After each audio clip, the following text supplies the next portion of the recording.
Hola, ¿cómo están chicos? Al fin, el último video de la saga La Materia. Aquí hablaremos del subtema estados de la materia y empezaremos con su concepto.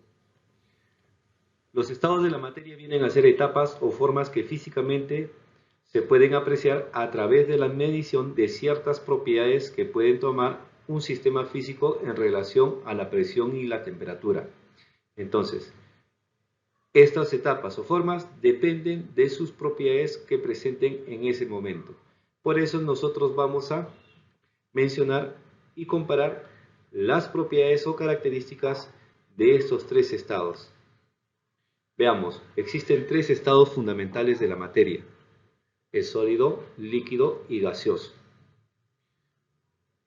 Conoceremos ahora cuál es la diferencia primero de sus estados de agregación molecular, es decir, cómo están dispuestos sus partículas. En el caso del estado sólido, sus partículas se encontrarán muy ordenadas y además muy juntas. En el caso del estado líquido, sus partículas estarán un tanto desordenadas y también un tanto separadas. Mientras que en el estado gaseoso, esas partículas se encontrarán muy desordenadas y muy separadas. Pero ¿por qué sucede esto? ¿Por qué las partículas se encuentran dispuestas de estas maneras en los tres estados de la materia? Esto sucede porque hay una lucha entre la fuerza de atracción y la fuerza de repulsión y depende de cuál es la fuerza que va a ganar. Por eso ahora mencionaremos cuál es la relación de estas fuerzas. En el caso del estado sólido, la fuerza de atracción será mayor, gobernará sobre la fuerza de repulsión, mientras que en el estado líquido diremos que las fuerzas de atracción y repulsión son semejantes. En el caso del estado gaseoso, las fuerzas de repulsión serán las que gobiernen sobre las fuerzas de atracción, por eso las partículas están muy separadas. Ahora conozcamos el movimiento que presentan las partículas en cada estado. En el estado sólido su movimiento es muy pequeño.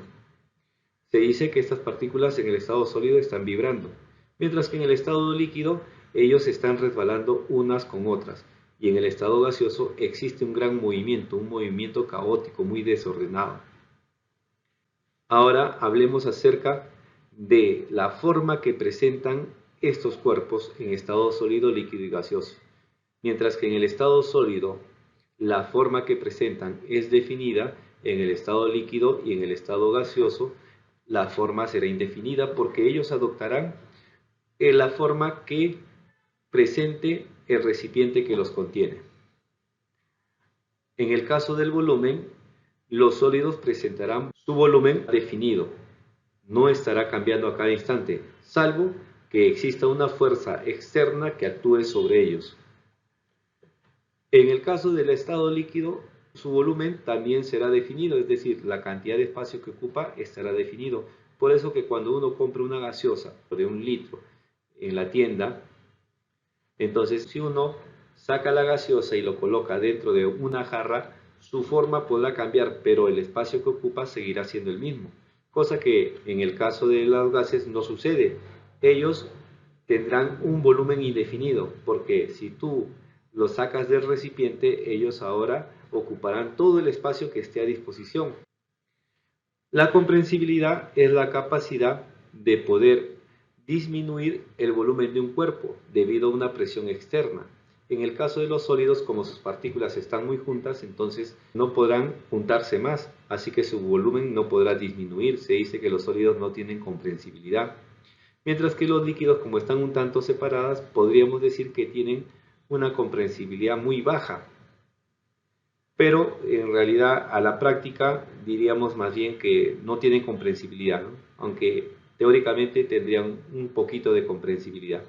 Los gases sí presentan una elevada comprensibilidad por los espacios muy grandes que hay entre partículas, entonces se puede reducir mucho el espacio de los gases. La fluidez es otra propiedad. Entonces los sólidos no suelen fluir, se mantienen en un lugar, mientras que los líquidos y los gases sí son fluidos, se suelen transportar de un lugar a otro. Mencionaremos aquí también que es importante que el agua es la única sustancia que en la naturaleza se presenta en los tres estados fundamentales: el estado sólido, líquido y gaseoso. Bien, hablemos ahora acerca del cuarto estado de la materia, el estado plasmático. Representa el 99% de la materia del universo, es decir, es el más abundante de los tres estados. Las estrellas, todas las estrellas se encuentran en estado plasmático. Podemos definir el estado plasmático como un gas ionizado, compuesto por aniones y cationes. Además, ya que está compuesto por aniones y cationes, debe ser un excelente conductor eléctrico. Existen plasmas fríos y plasmas calientes, pero de los cuales los más conocidos son los plasmas calientes, como por ejemplo una aurora boreal, también una estrella. Podríamos también mencionar los rayos. Ahí están las imágenes para que te puedas guiar. Ahora conozcamos el quinto estado de la materia, el estado superenfriado, que se puede presentar de dos formas, como el condensado de bosones, el cual se caracteriza porque los átomos que la forman tienen números pares de nucleones, además ocupan los mismos estados cuánticos.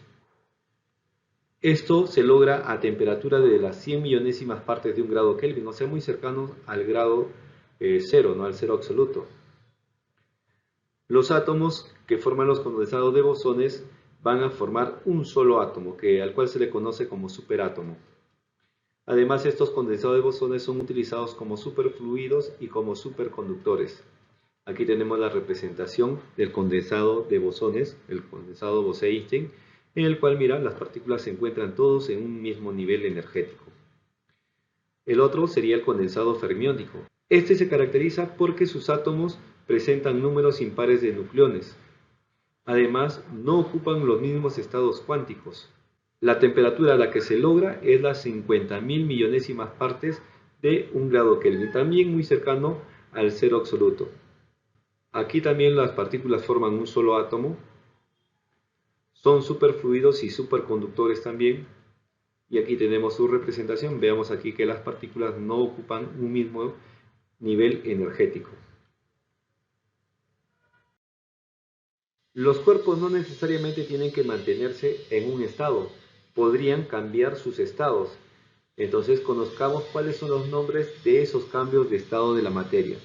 Para eso colocaremos aquí los tres estados fundamentales: sólido, líquido y gaseoso.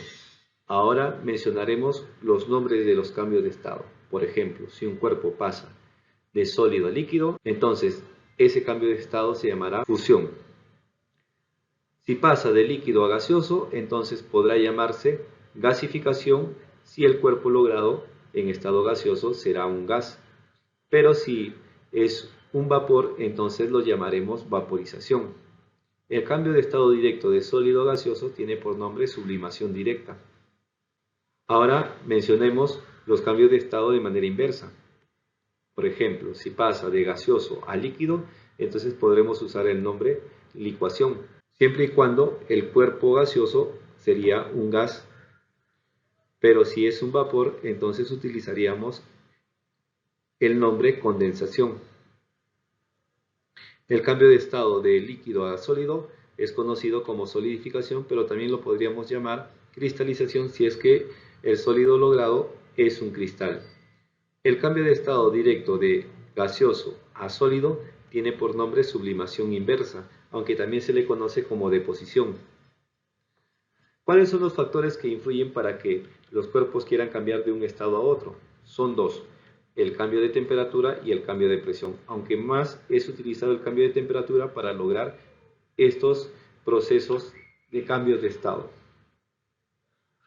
Existen cambios de estado que son considerados endotérmicos, porque para que suceda necesitamos que el cuerpo absorba energía. En el esquema nosotros hemos resaltado de color rojo esos procesos endotérmicos. También existen cambios de estados exotérmicos, que para lograrse necesitan liberar energía. Yo los he resaltado con flechitas de color azul. Aquí tenemos un ejemplo de sublimación directa. ¿Qué cuerpos cambian de estado sólido a estado gaseoso directamente? Un ejemplo de ello es el hielo seco, o sea, CO2 en estado sólido, que también fue un ejemplo que mencionamos en fenómenos de la materia, porque los cambios de estado, por si acaso, también son fenómenos ¿no? Son fenómenos de tipo físicos. Todos los cambios de estado son fenómenos físicos. Entonces vemos ahí el hielo seco que pasa de estado sólido a estado gaseoso directamente. Un ejemplo de sublimación inversa sería la formación del granizo. Cuando las nubes están muy arriba en la atmósfera, encuentran un lugar tan frío que ellos pasan directamente de estado gaseoso a estado sólido. Pasan súbitamente al estado sólido y caen en forma de granizo. Bueno, la vaporización, chicos, es un caso muy importante y muy peculiar porque la vaporización se puede presentar de tres maneras diferentes. Entonces, tenemos que conocer esas tres formas diferentes de vaporización. En primer lugar, tenemos la evaporación, que tiene un nombre muy cercano, ¿no? muy parecido, pero no es exactamente lo mismo, ¿no? Sino que evaporación es un tipo de vaporización. La evaporación sucede lentamente en la superficie del líquido y a temperatura ambiente. Es decir, cada capa de líquido se va convirtiendo al estado gaseoso, lentamente. Y no necesitamos elevar la temperatura. Por ejemplo, cuando lavamos la ropa y lo tendemos en el tendedero, entonces el agua que contiene esa ropa poco a poco se va evaporando, lentamente y a temperatura ambiente, no calentamos la ropa. También si derramamos un poco de agua en el piso de nuestra sala, entonces poco a poco este se irá evaporando a temperatura ambiente y lo hará lentamente porque demorará seguramente varias horas. Eso es evaporación. Entonces, las partículas de ese líquido, mira, lentamente van escapando. Ahí en el esquema animado vemos que, mira, una partícula está escapando de ahí. Lentamente van escapando las partículas convirtiéndose al estado gaseoso. Tenemos la ebullición, que también es un tipo de vaporización, pero este sucede violentamente en todo el líquido a temperatura elevada. Por eso que cuando nosotros ponemos agua en la tetera y lo colocamos en la cocina prendiéndola, entonces al rato, cuando ya se calentó el agua a una temperatura de 100 grados Celsius, que es su temperatura de ebullición, entonces veremos cómo el agua está burbujeando y no es aire lo que está saliendo desde abajo de la olla, sino que todo el líquido en realidad se está tratando de convertir al estado gaseoso, inclusive el líquido que está en la parte inferior, el agua que está en la parte inferior, está tratando de convertirse al estado gaseoso y por eso sale en forma de burbujas, es vapor de agua. Aquí las partículas escapan muy rápidamente, pero se necesita bastante calor para poder lograr este efecto de ebullición. También tenemos la volatización. La volatización se parece un poco a la evaporación porque sucede en la superficie del líquido y a temperatura ambiente. Pero aquí sí sucede de manera rápida, no violentamente, pero sí muy rápida. Entonces aquí mira, vemos cómo las partículas sí escapan muy rápidamente de la superficie del líquido, ¿no? Tienen mucho movimiento. Pero esto no sucede en cualquier líquido. Esto sucede en líquidos especiales que se llaman líquidos volátiles, como el benceno, la acetona, muy utilizado para limpiar uñas. Luego tenemos el alcohol, que sirve para desinfección.